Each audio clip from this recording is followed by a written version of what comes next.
의견 갈등 해소를 위한 리스크 커뮤니케이션의 이해와 활용. 1차 시 리스크 커뮤니케이션의 기본 개념 및 구성 요소.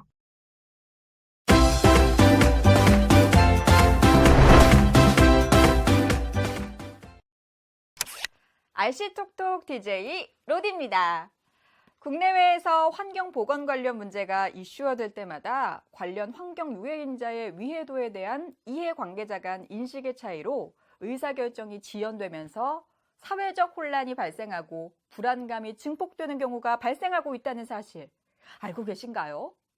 또 생활 주변의 환경유해인자에 대한 관심이 높아지면서 위해 정보에 대한 수요는 기하급수적으로 증가하고 있지만 위해 관련 정보를 공유할 수 있는 체계는 미흡해 해당 수요를 충족시키지 못하고 있습니다.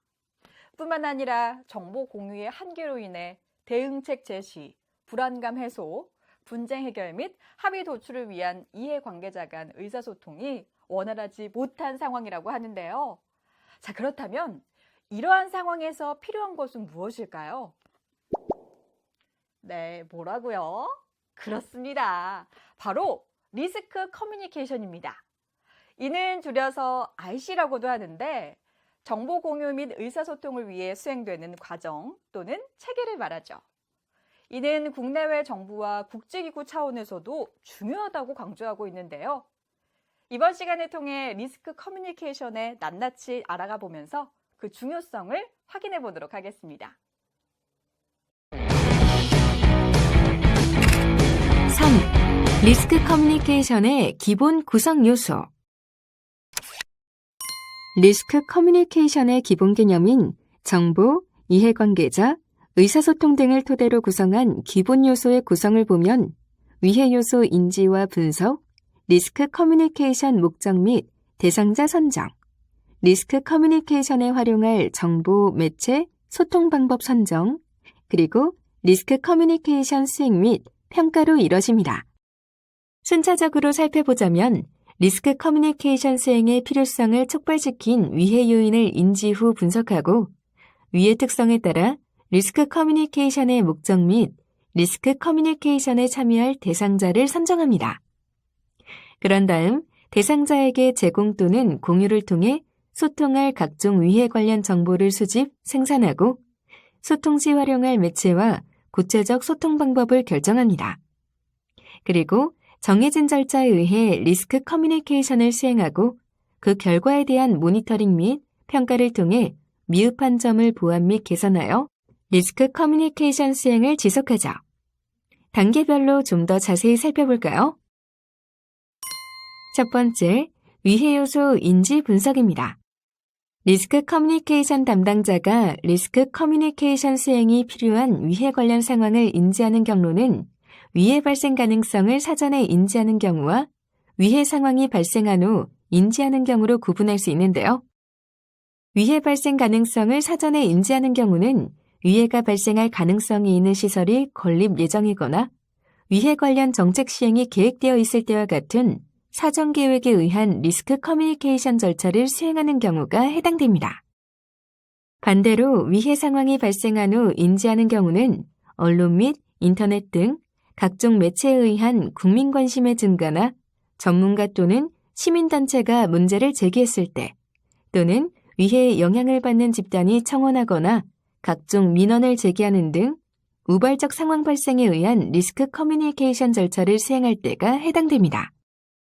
상황을 인지하여 분석했다면 리스크 커뮤니케이션 담당자는 발생한 위해 특별성 범주를 결정해야 하는데 이때 발생한 위해를 단순한 위해와 단순하지 않은 위해로 구분합니다. 이때 비단순 위해의 경우 리스크 커뮤니케이션 및 위해 관련 전문가로 구성된 자문위원회의 검토를 통해 비단순 위해의 특성을 복잡한 위해, 불확실한 위해, 애매모호한 위해 중 한 가지로 분류할 수 있습니다.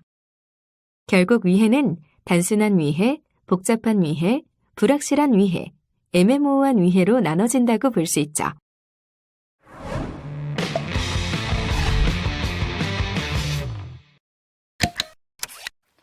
위해 분류 기준을 정리하자면 단순한 위해는 충분한 정보와 지식을 보유하고 인과관계 규명이 용이하며 명확한 규제와 저감 방안이 존재하고 논쟁 소지가 적은 경우가 해당됩니다. 그러니 당연히 갈등도 적겠죠. 예를 들면 불법 매연이나 폐수 배출 등이 이에 해당됩니다. 복잡한 위해는 안전 기준이 존재하지만 다수 위해인자와 관련돼 있어 인과관계 규명이 어려우며 불확실과 모호함이 적으나 복잡한 위해가 해당됩니다. 또 광범위한 위해 판정과 정보 공유에 대한 관리가 필요하고 사회적인 파장이 발생할 수 있으며 다수의 부처가 연관될 수 있는 위해로 인지적 갈등이 있을 수 있죠. 대표적인 예로는 시멘트 공장 주변의 지역 주민 건강 영향을 들 수 있습니다. 불확실한 위해는 과학적, 기술적 정보 부족 또는 한계가 존재하고 비가역적 부작용이 발생할 수 있으며 불확실성이 높다는 특징을 가집니다. 인지적, 가치 판단적 갈등이 주로 일어나는 사전 예방적 규제 대상인 화학물질이 불확실한 위해에 해당됩니다. 한편 애매모호한 위해는 동일 위해 현상 및 정보에 대한 해석과 가치 평가가 사람에 따라 달라지기 쉬운 경우, 사회적 논란 가능성이 높은 경우, 또 주어진 위험에 대한 파악이나 심각함에 대한 논쟁이 있는 상태가 해당됩니다. 그래서 인지적, 가치 판단적, 규범적 갈등이 일어나기 쉽죠. 전자파 공해와 나노물질의 위해성이 이러한 애매모호한 위해에 해당됩니다. 이제 위해를 어떠한 특성에 따라 분류하는지 잘 파악이 되셨죠? 이번 시간에는 리스크 커뮤니케이션의 기본 개념 및 구성 요소에 대해 살펴보았습니다. 다음 시간에는 리스크 커뮤니케이션의 활용 가능한 정보 유형에 대해 알아보도록 하겠습니다. 여러분 수고하셨습니다.